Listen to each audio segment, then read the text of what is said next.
Semarang, November 2010. Langit Semarang sore itu berwarna kelabu, seolah turut berduka. Baskoro berdiri mematung di seberang gerbang pabrik garmen Baskoro Jaya, yang kini nampak seperti zona perang. Garis polisi berwarna kuning melintang kaku, mengunci mimpi-mimpinya di dalam sana. Di balik pagar, ratusan buruh yang biasanya membungkuk hormat padanya kini berubah menjadi massa yang beringas. Spanduk bertuliskan, "Kembalikan keringat kami," dan Baskoro penipu berkibar-kibar. "Bos, keluar kamu, jangan jadi pengecut," teriak seorang pria yang dulu adalah mandor kepercayaannya. Baskoro merapatkan kerah jaketnya, menyembunyikan wajah yang biasanya klimis, namun kini ditumbuhi janggut kasar yang tak terawat. Ia memutar kunci motor butut pinjaman tetangganya. Satu-satunya alat transportasi yang tersisa setelah 3 mobil mewahnya, ditarik paksa oleh debt collector bertubuh kekar 2 hari lalu. Di meja makan yang dingin malam harinya, suasana di rumah mewah Baskoro, yang kini kosong melompong terasa mencekam. Sebagian besar furnitur jati telah disita. Lampu ruang tamu sengaja dimatikan agar orang luar mengira rumah itu kosong, menghindari lemparan batu dari penagih hutang yang datang silih berganti. Di ruang makan hanya ada sebuah lampu neon yang berkedip-kedip, menciptakan bayangan panjang yang menakutkan di dinding. Sari, istrinya yang dulu selalu tampak anggun dengan perhiasan emas, kini hanya mengenakan daster kusam. Tangannya yang gemetar meletakkan sebuah piring plastik berisi potongan tempe goreng yang sudah dingin dan sesendok sambal terasi. "Hanya ini yang bisa aku beli dengan sisa uang belanja tadi pagi, Mas," bisik Sari pelan. Suaranya serak, matanya sembab karena terlalu banyak menangis. Ardi, putra sulungnya yang berusia 10 tahun, menatap piring itu dengan tatapan kosong. Ia memindahkan sepotong tempe dengan garpunya, lalu menoleh ke arah Baskoro yang hanya diam menatap tembok. "Pak," panggil Ardi lirih. "Tadi di sekolah Ardi dipanggil ke ruang TU. Katanya kalau bulan depan SPP belum lunas, Ardi nggak boleh ikut ujian. Terus, kenapa mobil putih yang biasa buat antar Ardi sekarang dibawa orang tinggi-tinggi itu? Mereka jahat ya, Pak?" Setiap kata yang keluar dari mulut Ardi seperti belati yang menghunjam jantung Baskoro. Harga dirinya sebagai seorang ayah hancur berkeping-keping. Ia yang dulu menjanjikan Ardi kuliah di luar negeri, kini bahkan tak mampu menjamin anaknya bisa ikut ujian sekolah dasar. Baskoro masih bergeming. Tangannya yang diletakkan di atas meja mulai gemetar hebat. Urat-urat di lehernya menegang. Sari menggeser duduknya, mencoba memegang tangan suaminya. "Mas, lihat aku. Kita masih punya satu sama lain. Kita bisa pindah ke rumah ibuku di desa. Kita mulai lagi dari nol. Kita jualan gorengan atau buka warung kecil-kecilan. Aku tidak malu, Mas. Asal kita tenang, asal semua ini halal." Ledakan amarah dan bisikan gelap. Kata halal seolah memicu ledakan di kepala Baskoro. Ia menyentakkan tangannya, melepaskan genggaman Sari. "Bra, kau." Baskoro menggebrak meja makan plastik itu hingga piring tempe terpental ke lantai. Ardi terlonjak kaget dan langsung bersembunyi di belakang punggung ibunya. Mulai terisak ketakutan. "Halal?" teriak Baskoro dengan suara menggelegar yang memecah kesunyian malam. "Halal tidak akan membayar bunga bank yang naik setiap detik, Sari. Halal tidak akan menghentikan orang-orang itu mencaci makiku di depan umum. Kau mau aku jadi penjual gorengan?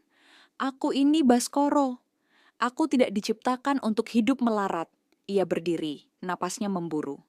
Matanya yang merah menatap nanar ke arah kegelapan di luar jendela. Di dalam kepalanya, suara mesin garmen yang menderu kini digantikan oleh suara serak Pak Darmo, sopir lamanya yang dipecat bulan lalu. "Pak Baskoro, kalau sudah mentok jangan cari Tuhan. Tuhan itu sabar, tapi Bapak butuh cepat. Datanglah ke Gunung Kawi, temui Pak Hardo di dekat makam. Di sana, nasib bisa diputar balik dalam semalam. Asal Bapak berani bayar harganya." Baskoro mencengkeram pinggiran meja hingga buku-buku jarinya memutih. Logikanya telah mati. Ketakutannya akan kemiskinan jauh lebih besar daripada ketakutannya akan murka pencipta. "Siapkan baju-bajuku di tas kecil," perintah Baskoro dengan nada dingin yang tak terbantahkan. "Mas mau kemana malam-malam begini?" tanya Sari sambil terisak. Mencari masa depan kita yang hilang, jawab Baskoro pendek. Ia melangkah keluar menuju motor bututnya, memacu kendaraan itu menuju terminal bus. Tujuannya hanya satu, Malang. Baskoro turun dari bus antar kota dengan wajah kuyu. Debu jalanan Semarang masih menempel di jaketnya, namun matanya menyala oleh obsesi. Ia berjalan menyusuri tanjakan aspal menuju kawasan wisata religi Gunung Kawi. Di kiri dan kanan, aroma dupa bercampur dengan bau bunga mawar yang menusuk hidung. Ia berhenti di sebuah warung kopi remang-remang yang berada di sudut paling gelap desa. Di sana, seorang pria tua dengan sarung lusuh dan ikat kepala hitam sedang duduk menyendiri. Itulah Pak Hardo. Saya utusan Darmo, sopir Semarang, bisik Baskoro pelan, sambil menyodorkan amplop berisi sisa uang terakhirnya. Pak Hardo menghisap kreteknya dalam-dalam. Asapnya mengepul perlahan, membentuk pola aneh di udara dingin. Ia menatap Baskoro dengan pandangan yang seolah bisa menembus tulang rusuk.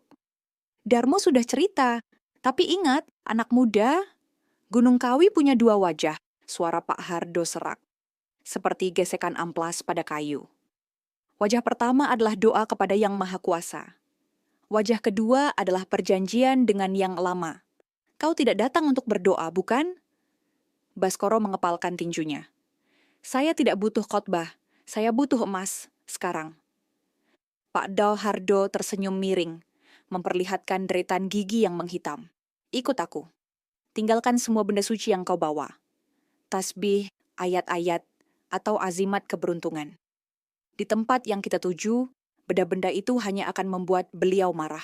Mereka berjalan masuk ke dalam hutan, menjauh dari keramaian peziarah yang sedang membaca doa di makam. Pak Hardo membawa Baskoro ke sebuah pelataran tersembunyi, yang ditumbuhi pohon dewan daru yang sangat besar. Batangnya meliuk-liuk seperti otot raksasa yang membeku. Buka pakaianmu, sisakan hanya celana dalam. Balut tubuhmu dengan kain mori ini, perintah Pak Hardo sambil menyerahkan kain kafan yang masih tercium bau tanah. Duduklah di akar pohon itu. Jangan tidur, jangan bicara, jangan bergerak selama 3 malam. Jika ada daun yang jatuh di pangkuanmu, simpan. Itu tandanya dia menerimamu. Malam ketiga tiba. Kabut putih turun dengan sangat tebal, menyelimuti hutan, hingga Baskoro merasa seperti berada di dalam ruang hampa yang putih. Suara jangkrik, burung hantu, bahkan desau angin mendadak lenyap. Keheningan yang tercipta bukan keheningan damai, melainkan keheningan yang menindih dada. Kerak, dahan besar di atasnya berderak hebat. Pohon dewan daru itu seolah-olah bernapas. Dari balik kabut, muncul sepasang cahaya merah seukuran piring makan. Cahaya itu adalah mata. Sosok itu muncul perlahan. Tingginya melampaui dahan pohon, hampir 3 meter. Kulitnya tidak rata, tampak seperti daging yang terbakar, namun masih basah, dan mengeluarkan asap tipis yang berbau belerang. Makhluk itu membungkuk. Wajahnya yang rata tanpa hidung, hanya berjarak beberapa senti dari wajah Baskoro. Iblis, kau datang membawa bau keputusasaan yang sangat lezat manusia. Bau kehancuranmu sendiri. Apa yang kau tawarkan padaku sebagai harga atas kemiskinanmu? Baskoro, dengan suara gemetar namun tegas. Apapun, ambil hartaku nanti, ambil kebahagiaanku nanti.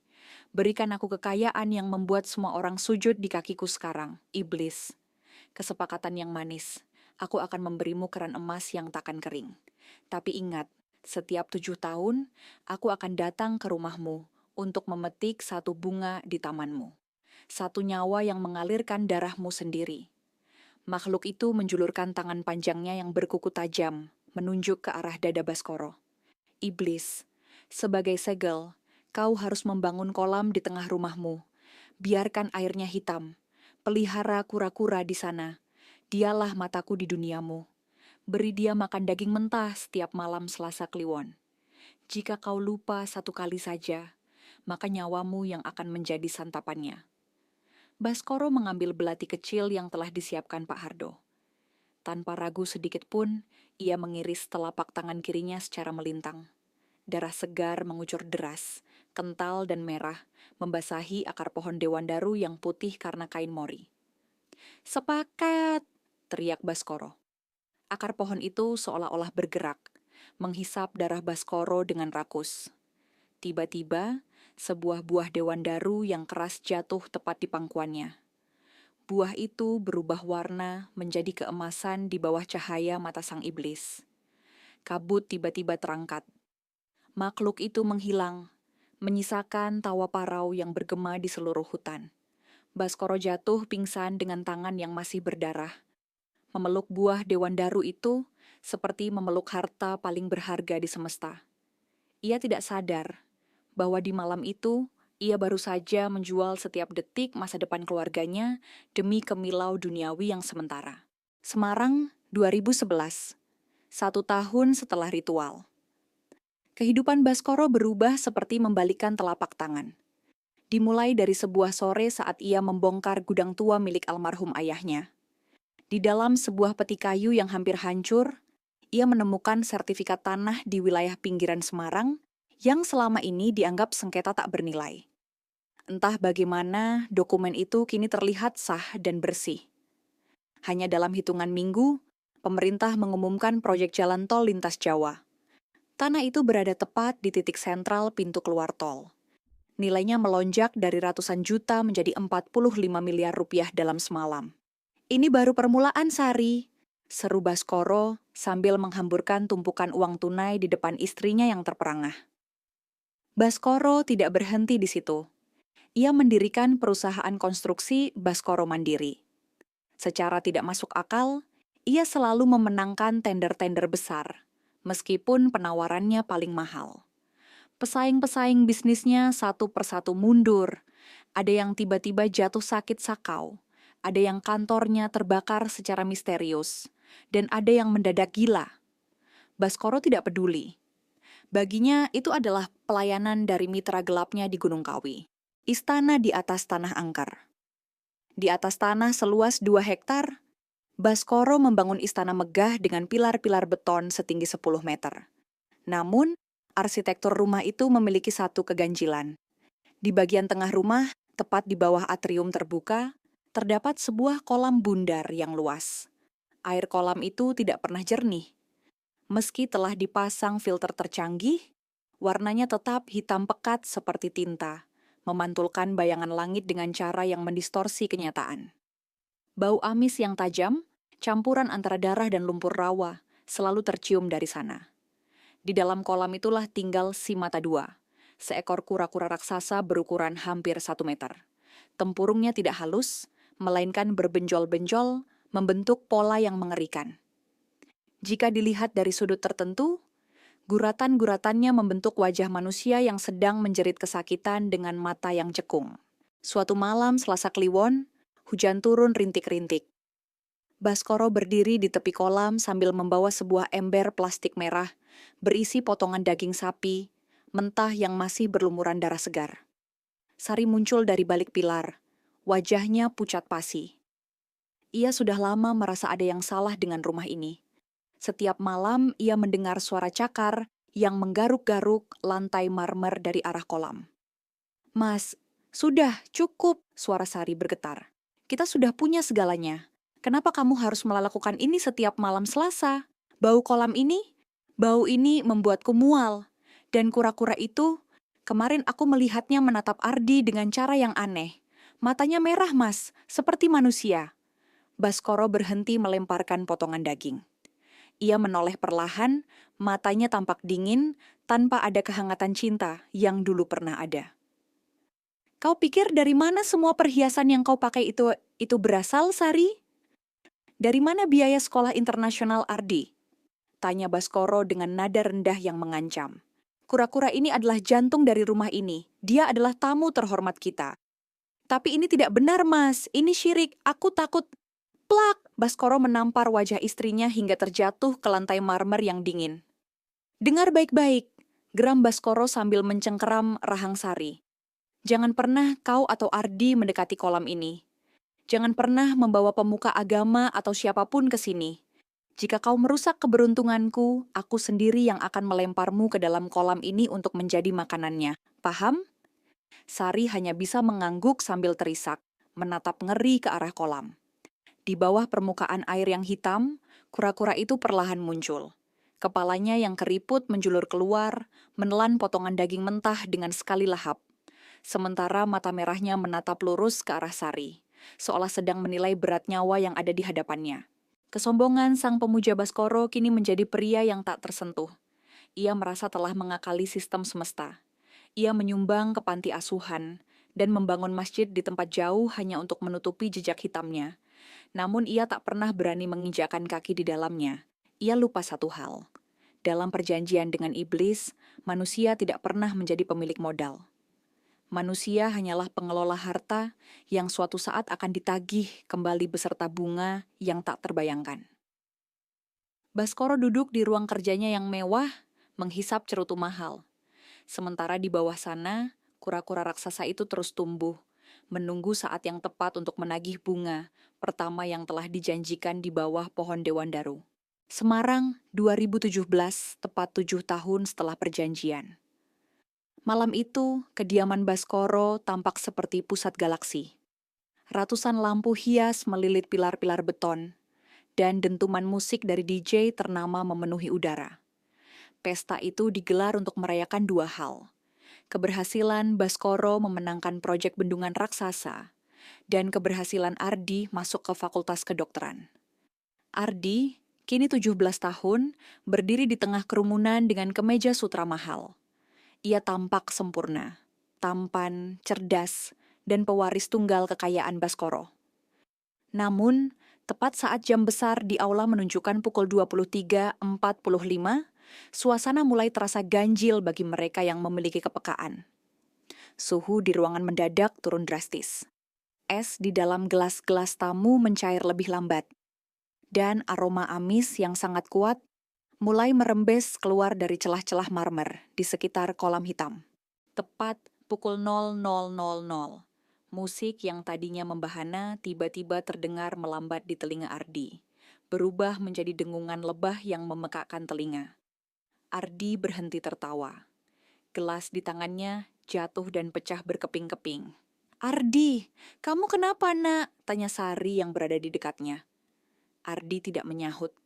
Kepalanya miring ke satu sisi dengan kaku. Matanya perlahan berputar ke atas hingga hanya menyisakan bagian putihnya yang pucat. Dengan gerakan yang patah-patah seperti boneka yang ditarik benang, ia mulai berjalan melewati para tamu yang kebingungan. Langkahnya mantap menuju pusat rumah, menuju kolam hitam. "Ardi, mau kemana kamu? Berhenti!" teriak Sari. Suaranya mulai naik satu oktav karena panik. Baskoro yang melihat kejadian itu dari lantai atas mendadak membeku. Jantungnya berdegup kencang hingga terasa menyakitkan. Ia melihat kura-kura raksasa di dalam kolam itu sudah tidak lagi diam.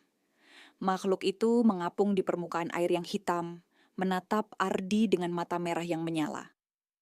"Ardi, kembali!" teriak Baskoro. Namun suaranya seolah tertahan di tenggorokan oleh kekuatan gaib. Tragedi di kolam hitam Ardi sampai di tepi kolam.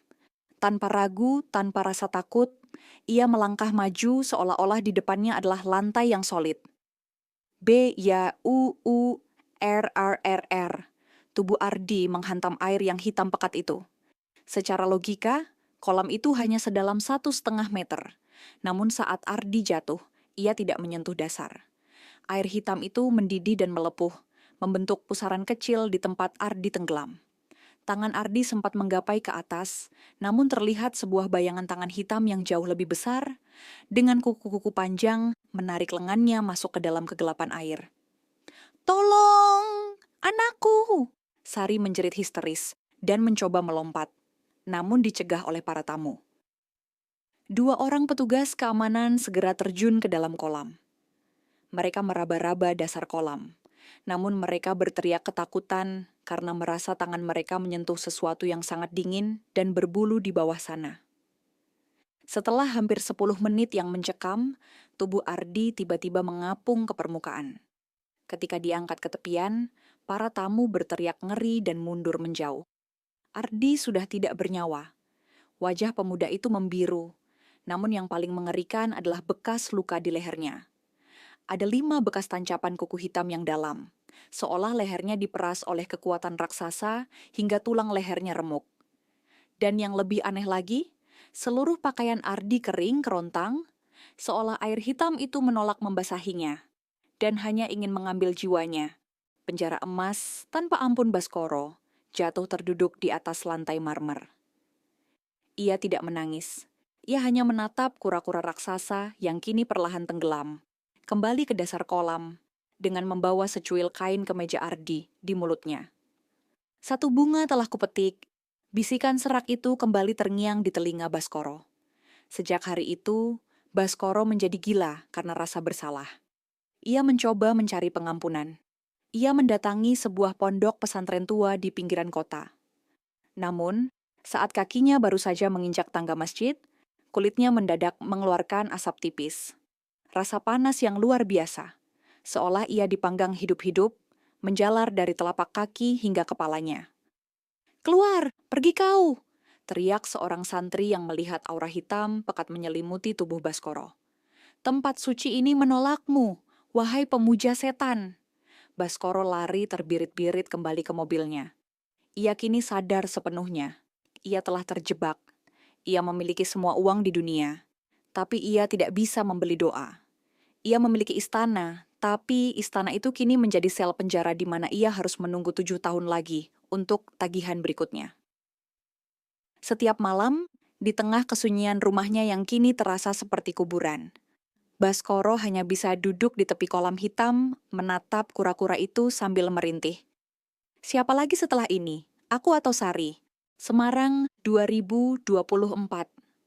14 tahun setelah perjanjian. Istana Baskoro kini tak lebih dari sebuah monumen kesedihan yang berbau busuk. Sari, istrinya, telah tiada 3 tahun lalu. Tubuhnya perlahan mengering seolah sisa hidupnya dihisap oleh dinding-dinding rumah itu sendiri. Tanpa anak, tanpa istri, dan tanpa teman, Baskoro hidup dalam kemewahan yang sunyi. Harta miliknya justru menjadi beban. Setiap lembar uang yang ia pegang terasa dingin dan amis. Ia tidak lagi peduli pada penampilan. Rambutnya gimbal, kulitnya dipenuhi bercak hitam misterius, dan ia lebih sering terlihat merangkak di sekitar kolam daripada berjalan tegak. Ia telah kehilangan kemanusiaannya. Malam Selasa Kliwon yang terakhir malam itu, badai besar menghantam Semarang. Listrik padam, membuat rumah megah itu tenggelam dalam kegelapan total, kecuali area kolam hitam yang entah mengapa memancarkan cahaya ungu redup dari dasar airnya. Baskoro terbaring di lantai kamarnya, napasnya tersengal-sengal. Tubuhnya sangat lemah. Ia menderita sakit yang tidak bisa didiagnosis dokter. Tulang-tulangnya terasa seperti dipatahkan dari dalam setiap kali ia bergerak. Ia menyadari satu hal yang fatal. Ia belum memberi makan si kura-kura. "Daging! Daging mentah!" rintihnya. Dengan tenaga yang tersisa, Baskoro menyeret tubuhnya keluar kamar. Suara gesekan kulitnya di atas lantai marmer terdengar seperti suara ular yang melata. Namun, ia tidak sanggup mencapai dapur. Ia hanya sampai di tepian kolam hitam yang kini airnya mulai bergejolak dan meluap, meskipun tidak ada angin di dalam ruangan tersebut. Penagihan janji terakhir. Bau belerang yang sangat tajam memenuhi ruangan. Air kolam yang hitam pekat itu mendadak terangkat ke atas, membentuk pilar air yang berputar. Dari tengah pusaran air tersebut, muncul kembali sosok hitam setinggi 3 meter dari Gunung Kawi. Matanya kini tidak lagi hanya menyala, tapi seolah membakar oksigen di sekitarnya. "Kau, telat, pelayan." Suara itu bukan lagi bisikan, melainkan getaran yang meruntuhkan plafon rumah. Baskoro merangkak, bersujud hingga keningnya menyentuh lantai yang basah oleh air kolam yang amis. "Ampun, tuanku, tubuhku lemah. Beri aku waktu sampai pagi. Aku akan berikan daging yang paling segar." Sosok itu membungkuk. Kuku-kukunya yang panjang dan hitam menyentuh pundak Baskoro. "Iblis, kau salah Baskoro. Kau tidak lupa. Kau hanya sudah tidak punya apa-apa lagi untuk diberikan. Tamanmu sudah gundul. Bunga-bungamu sudah habis. Sekarang, kaulah akarnya, dan aku akan mencabutmu." "Tidak," teriak Baskoro. Tiba-tiba, kura-kura raksasa di dalam kolam melompat, keluar dengan kecepatan yang tidak masuk akal. Makhluk itu menggigit kaki Baskoro dan menariknya menuju pusat kolam. Pada saat yang sama, api berwarna biru muncul dari dasar kolam, menjalar dengan sangat cepat ke gorden, furnitur, dan seluruh penjuru rumah. Baskoro menjerit saat ia merasakan kulitnya mulai mengeras secara paksa. Tulang belakangnya berderak hebat, melengkung ke belakang, hingga membentuk posisi yang tidak manusiawi. Lidahnya terjulur keluar, menghitam, dan matanya melotot hingga urat-uratnya pecah. Abu dan kehancuran total paginya, warga sekitar dan petugas pemadam kebakaran hanya menemukan puing-puing hitam yang masih berasap. Rumah itu ludes hanya dalam waktu 2 jam. Keanehan terjadi. Meskipun rumah di kiri dan kanannya sangat dekat, api sama sekali tidak menyentuh bangunan lain. Api itu hanya memakan apa yang dibeli dengan uang pesugihan. Di tengah reruntuhan, tepat di dasar kolam yang kini sudah kering dan pecah-pecah, mereka menemukan mayat Baskoro. Kondisinya sangat mengerikan hingga membuat polisi senior sekalipun muntah. Tubuh Baskoro membatu. Kulitnya pecah-pecah membentuk pola heksagonal sempurna, persis seperti tempurung kura-kura. Wajahnya membeku dalam ekspresi ketakutan yang abadi, dengan lidah yang menjulur panjang. Tidak ada harta yang tersisa. Sertifikat tanah, tumpukan uang di brankas, dan perhiasan emas, semuanya berubah menjadi abu hitam yang terbang terbawa angin. Baskoro mendapatkan apa yang ia minta, kekayaan. Namun ia lupa bahwa iblis tidak pernah memberi, ia hanya meminjamkan dan ia selalu datang kembali untuk mengambil modalnya beserta jiwa sang peminjam sebagai bunganya. Kini, di lereng sunyi Gunung Kawi, kabut seringkali memperlihatkan sosok baru yang merangkak di antara akar pohon Dewan Daru. Sebuah jiwa yang terikat, merintih dalam keabadian, membayar hutang yang tak akan pernah lunas.